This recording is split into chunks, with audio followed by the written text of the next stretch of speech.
الحمد لله نحمده ونستعينه ونستغفره ونؤمن به ونتوكل عليه ونعوذ بالله من شرور أنفسنا ومن سيئات أعمالنا من يهده الله فلا مضل له ومن يضلل فلا هادي له ونشهد أن لا إله إلا الله وحده لا شريك له ونشهد أن سيدنا مولانا محمدا عبده ورسوله أما بعد فأعوذ بالله من الشيطان الرجيم بسم الله الرحمن الرحيم وأذن في الناس بالحج يأتوك رجالا وعلى كل ضامر يأتين من كل فج عميق صدق الله العظيم وصدق رسوله النبي الأمير المتين الكريم ونحن على ذلك لمن الشاهدين والشاكرين والحمد لله رب العالمين. یہ ذی القعدہ کا مہینہ، اس کے بعد ذی الحجہ کا مہینہ. رمضان المبارک جیسے ہی ختم ہوتا ہے چاند نظر آتا ہے، وہ شوال کا مہینہ ہوتا ہے. جیسے رمضان سے پہلے جو رمضان کا چاند دکھتا ہے تو روزہ فرض ہو جاتا ہے، اسی طریقے سے جیسے شوال کا چاند دکھتا ہے یہاں سے حج کی تیاری کا حکم ہوتا ہے. گویا کہ اگر کوئی شخص ایک شوال سے اگر حج کا احرام باندھنا چاہے یا احرام باندھ کر نکلنا چاہے نکل سکتا ہے، وہ احرام باندھ سکتا ہے. اسی لیے حضور صلی اللہ علیہ وسلم نے فرمایا حج کے یہ 3 مہینے شوال، ذی القعدہ اور ذی الحج، اگرچہ حج کی عبادت صرف 5 دنوں میں ادا کی جاتی ہے، صرف کتنے دنوں میں؟ 5 دنوں میں ادا کی جاتی ہے، لیکن اگر کوئی اس کا احرام باندھنا چاہے تو یعنی شوال ہی سے اس کا احرام باندھ سکتا ہے. جس طریقے سے ادھر رمضان کی عبادت پوری ہوتی ہے تو خوشی کا حکم، اسی طریقے سے حج کی عبادت پوری ہوتی ہے، یہاں پر بھی خوشی کا حکم. جس طریقے سے رمضان کا جب چاند نظر آتا ہے تو روزے کا حکم، اسی طریقے سے یہاں پر ذی الحج میں یعنی اب جو بقرعید کا جو چاند نظر آئے گا اس کے فضائل بیان کیے گئے گا. کہا کہ حضور صلی اللہ علیہ وسلم نے فرمایا کہ روایت میں ایک دن کا روزہ فضیلت کے اعتبار سے 1 سال کے روزوں کے برابر. ایک دن کا روزہ فضیلت کے اعتبار سے 1 سال کے روزوں کے برابر ہے. ایک روایت میں اس طریقے سے حضور صلی اللہ علیہ وسلم نے ارشاد فرمایا رمضان کے بعد سب سے اہم اور سب سے پسندیدہ عبادت یہ عشرۂ ذی الحج، یعنی جو 10 دن رہتے ہیں ذی الحجہ کے جو چاند نظر آنے کے بعد کے 10 دن جو ہوتے ہیں یہ سب سے زیادہ پسندیدہ ہے. ایک روایت میں اس طریقے سے کہ یوم عرفہ کا روزہ رکھا کرو، اس لیے کہ 1 سال قبل اور 1 سال کے بعد کے گناہوں کا کفارہ، یعنی اتنی فضیلت اس کی ہے. اس معنی میں سب سے اہم اور محترم شان کام جو ادا کیے جاتے ہیں یہ 2 کام، ایک حج ہے اور ایک قربانی. ایک حج ہے اور ایک قربانی ہے. اسلام کی بنیاد توحید، نماز، روزہ، حج، زکوٰۃ یہ اسلام کی بنیاد ہے. یعنی اس پر اگر یہ چیز نہیں ہے تو اسلام ہی نہیں ہے، بنیادی چیز ہے اسلام. توحید اگر نہیں ہے تو سارے کے سارے اعمال بیکار ہے، یعنی انسان اسلام میں داخل ہی نہیں ہوا. داخل ہونے کے بعد پھر یہ اعمال نماز، روزہ، حج، زکوٰۃ. اللہ تعالیٰ فرماتے ہیں کہ وَأَذِّن فِي النَّاسِ کہ جس وقت حضرت ابراہیم علیہ السلام نے بیت اللہ کی تعمیر فرمائی، کعبہ کی تعمیر فرمائی، تعمیر فرمانے کے بعد میں اللہ تبارک و تعالیٰ نے حکم دیا کہ اونچی جگہ پر کھڑے ہو کر اس چیز کا اعلان کر دو کہ لوگ حج کا بیت اللہ کا ارادہ کریں. بیت اللہ کا کیا کریں؟ ارادہ کریں. بیت اللہ کا ارادہ، حج کا مطلب ہی ارادہ ہوتا ہے. حج کا کیا مطلب ہوتا ہے؟ یعنی کعبہ شریف کے سفر کا ارادہ کرنا. کعبے کے سفر کا کیا کرنا؟ ارادہ کرنا. یہ حج کا ترجمہ ہے. قرآن پاک میں اللہ فرماتے ہیں وَأَذِّرْ فِي النَّاسِ، اے ابراہیم لوگوں میں اس چیز کا اعلان کر دو کہ بیت اللہ کا کیا کرے، ارادہ کرے۔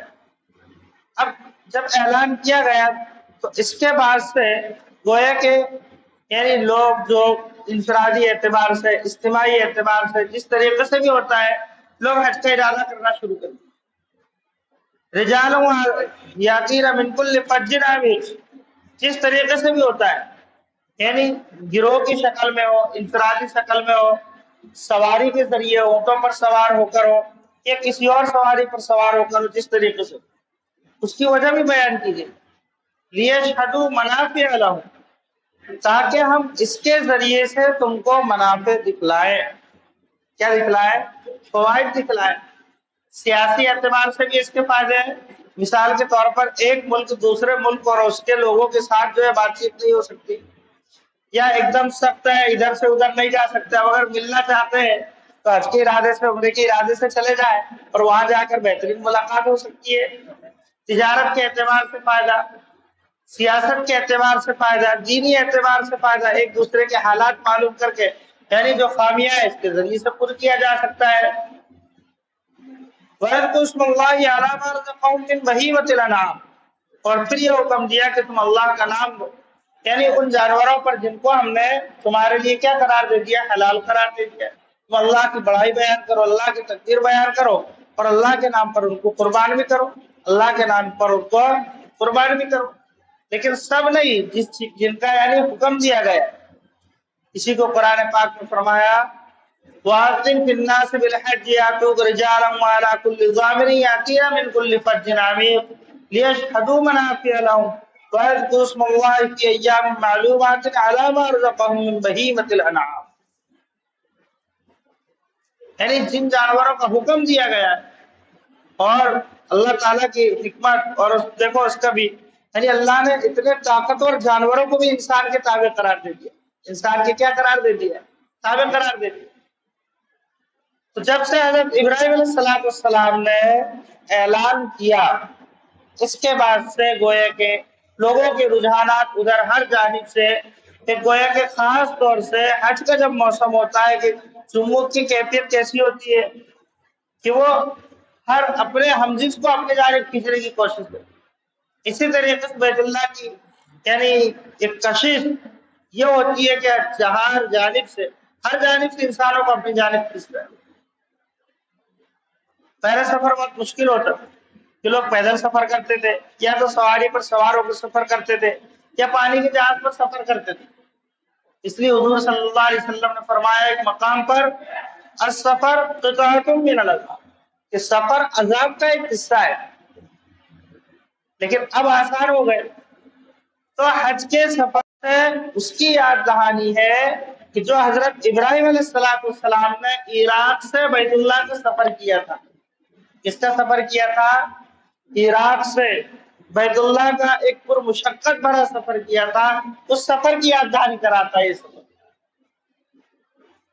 یہ تو عبادتیں اور بھی ہے، جیسے کہ نماز ہے، روزہ ہے، زکوٰۃ ہے، لیکن حج کی عبادت اس سے ایک ممتاز حیثیت رکھتی ہے۔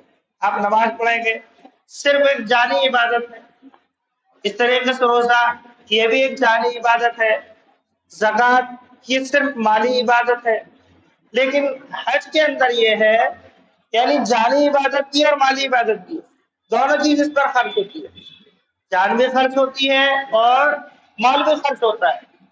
اسی لیے اللہ تبارک و تعالیٰ نے اس عبادت کو، حج کی عبادت کو زندگی میں یعنی اسی شخص پر فرض کیا ہے جو وہاں تک پہنچنے کی استطاعت رکھتا ہو، ہر شخص پر فرض نہیں کیا، اور زندگی میں صرف ایک مرتبہ فرض کیا ہے، زندگی میں صرف ایک مرتبہ فرض کیا ہے، جو وہاں تک پہنچنے کی استطاعت رکھتا ہے اس پر فرض ہے، اور زندگی میں ایک مرتبہ فرض ہے۔ اللہ فرماتا ہے کہ وَلِلَّهِ عَلَى النَّاسِ حِجُّ الْبَيْتِ مَنِ اسْتَطَاعَ إِلَيْهِ سَبِيلًا، کہ اللہ تبارک و تعالیٰ نے لوگوں کے ذمے اس چیز کو فرض قرار دے دیا ہے کہ جو وہاں تک پہنچنے کی استطاعت رکھتا ہو، وہاں تک پہنچنے کی حیثیت رکھتا ہو، اس کو چاہیے کہ بیت اللہ کا حج کرے۔ بیت اللہ کا کیا کرے؟ حج کرے۔ ومن کفر فإن اللہ غنی حمید. اگر کوئی شخص اس کے بعد بھی انکار کرتا ہے یعنی اس پر عمل نہیں کرتا، اللہ تبارک و تعالیٰ اس سے بے نیاز ہے. اللہ تعالیٰ اس سے کیا ہے؟ بے نیاز ہے، اس کو کسی کو راضی کرنے کی ضرورت بھی نہیں. ہم دیکھیں گے کہ بہت سے ایسے ہیں جن کو اللہ تعالیٰ نے ساری صلاحیتیں عطا فرمائی، یعنی مالی حیثیت بھی ہے اور فرصت بھی ہے، دونوں چیزیں ہیں. مالی حیثیت بھی ہے اور فرصت بھی ہے، لیکن اس کے باوجود بھی جان بوجھ کر ٹال مٹول کرنا یہ کبیرہ گناہ ہے. اور دوسری چیز، زندگی کا کیا بھروسہ، آج کچھ ہے کل کچھ ہے. اور تیسری چیز، حج کے ذریعے سے اللہ تبارک و تعالیٰ انسان کو اسلام کی حقیقت کو سمجھانا چاہتے ہیں. کس کی حقیقت کو سمجھانا چاہتے ہیں؟ اسلام کی حقیقت کو سمجھانا چاہتے ہیں کہ اسلام وہ نہیں ہے جو تم کہتے ہو، بلکہ اسلام وہ ہے جو ہم کہتے ہیں. یعنی جگہ جگہ پر ہم دیکھیں گے ایک ایسے اعمال ہیں کہ عجیب و غریب، بیت اللہ کے چکر کاٹنا ہے. اب دیکھو جمعرات میں کنکریوں کو چننا ہے.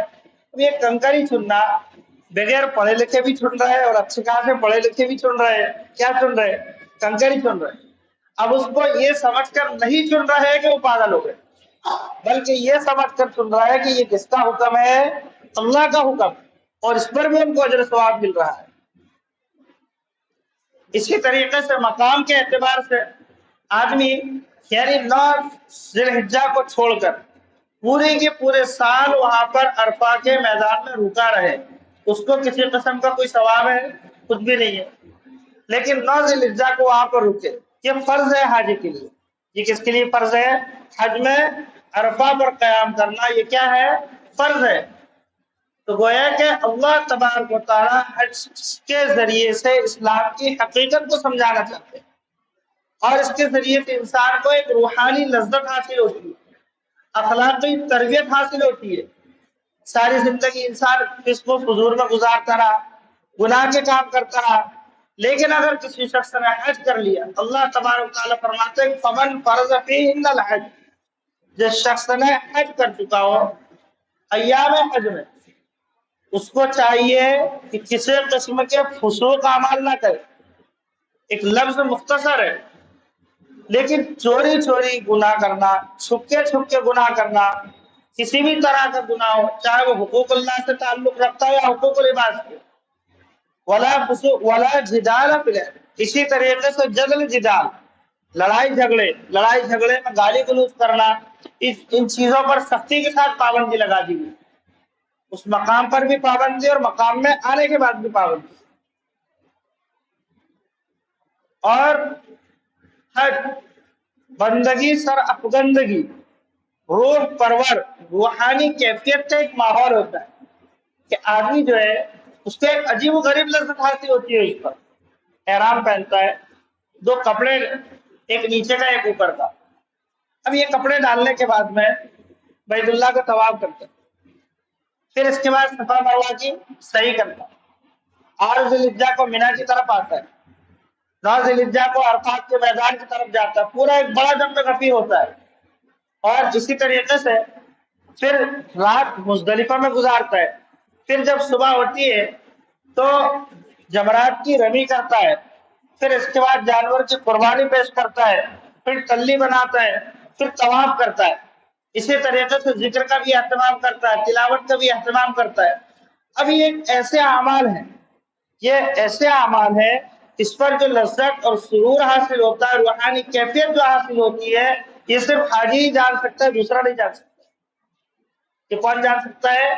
جنہوں کو حج کی توفیق نصیب ہوئی وہی اس چیز کو سمجھ سکتے، باقی دوسرا اس کو نہیں سمجھ سکتا. اسی طریقے سے حج کے جو ایام ہیں 5 دن ہے اور 10 11 12 یہ 3 دن قربانی کے ہوتے ہیں.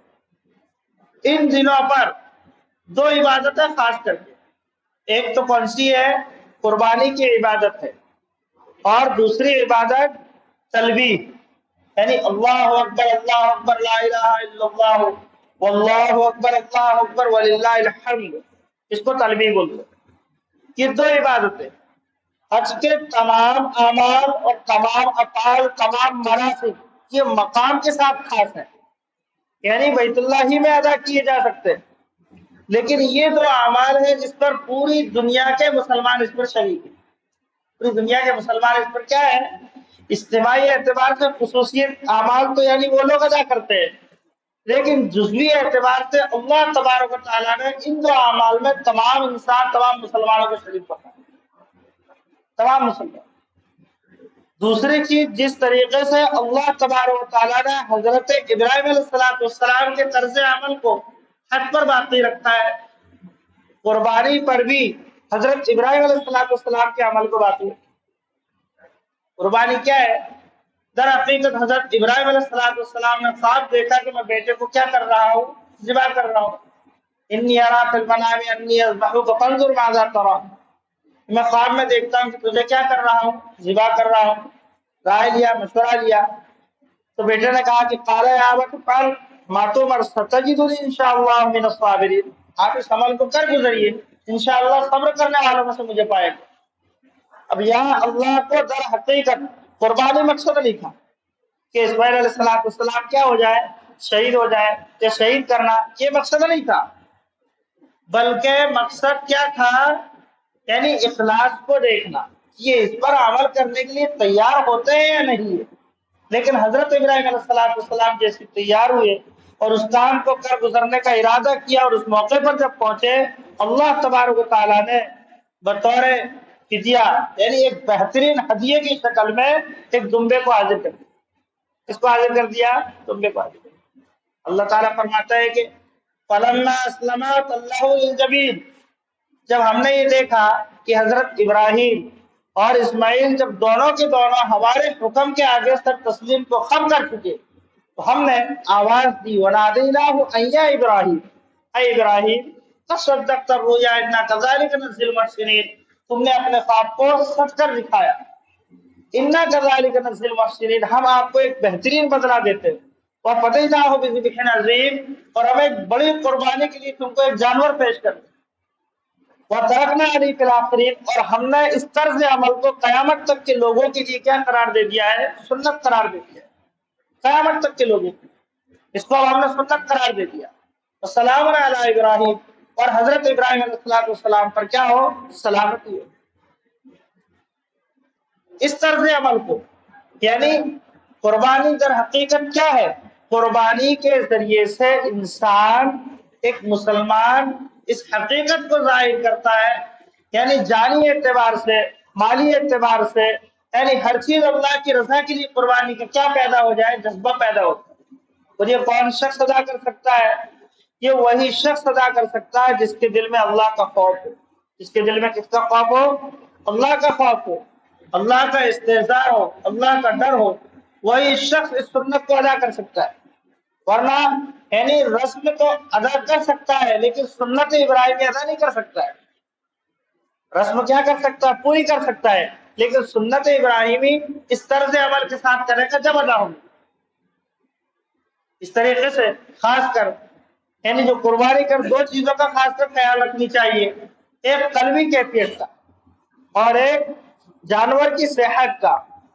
قلبی کیفیت کیا ہے؟ کہ دل میں اللہ کا ڈر ہو، اس کا خوف ہو، اور جذبات ہو کہ اللہ کے حکم کے آگے سب کچھ قربان کرنے کے لیے تیار. اور جانور کی صحت یہ بھی ضروری ہے. جانور کی صحت کیا ہے؟ یہ بھی ضروری ہے کہ جانور تندرست اور توانا ہونی چاہیے. حضور صلی اللہ علیہ وسلم نے فرمایا کہ 4 طرح کے جانور جن کی قربانی درست دی. کتنے طرح کے جانور؟ 4 طرح کے. کہ ایک وہ جانور جو کانا ہو، جس کا کانا پر ظاہر ہو، لنگڑا ہو جس کا لنگڑا پن کیا ہو؟ ظاہر ہو، یعنی پیری نہیں رکھ سکتا ہو، ایسے جانور کی بھی قربانی درست نہیں. ایسا بیمار جانور جس کی بیماری ایک دم ظاہر ہو، ایسے جانور کی بھی قربانی درست نہیں ہے. اسی طریقے سے ایسا لاغر جانور یا ایسا بوڑھا جانور جس کے ہڈیوں میں گوشت نہ ہو، ایسے جانور کی بھی کیا نہیں ہے؟ قربانی درست نہیں ہے. ہاں اگر صحت مند جانور تھا، تندرست جانور تھا، ذبح کرنے جب لے کر جا رہے تھے اس کی آنکھ نکل گئی یا کسی قسم کا کوئی عیب ہو گیا یا پیر ٹوٹ گیا، تو اس سے پہلے صحیح تھا، تندرست تھا، تو ایسے جانور کی بھی قربانی کیا ہے؟ درست ہے. ایسے جانور کی بھی قربانی کیا ہے؟ درست ہے. اسی طریقے سے جس وقت ہم جانور خریدیں، کوئی بھی عضو جیسے کہ سینگ ٹوٹی ہوئی، اب سینگ ٹوٹی ہوئی جانور کے اوپر سے جو سینگ نکلی ہوئی ہے نا، اس سے قربانی ناقص نہیں ہوتی، یعنی اگر جڑ سے سینگ ٹوٹی ہے تو ایسے جانور کی قربانی درست ہے۔ بات سمجھے نا؟ جیسے اوپر کی نوک نکل گئی ہے، یہ عیب نہیں ہے۔ اسی طریقے سے بانجھ، جیسے بکری ہے، اب بکری کیا ہے؟ اس سے بانجھ ہے، تو بانجھ ہونا بکری کا یہ عیب نہیں ہے، جیسے خصی والا عیب نہیں ہے۔ اسی طریقے سے بکری کا بانجھ ہونا یہ بھی کیا نہیں ہے؟ عیب نہیں ہے۔ چاہے پیر ہو، چاہے کان ہو، چاہے آنکھ ہو، یا جسم کا کسی قسم کا کوئی بھی عضو، یعنی اگر کٹا ہوا ہے یا ٹوٹا ہوا ہے، اس کے 4 حصے کیے جائے۔ کتنے حصے کیے جائے؟ 4 حصے کیے جائے۔ اگر ایک حصہ پورا کا پورا تلف ہو چکا ہے تو اب ایسے جانور کی قربانی کیا نہیں ہے؟ درست نہیں۔ یہ اصول ہے۔ اللہ تعالیٰ ہم سب کو عمل کی توفیق عطا فرمائے۔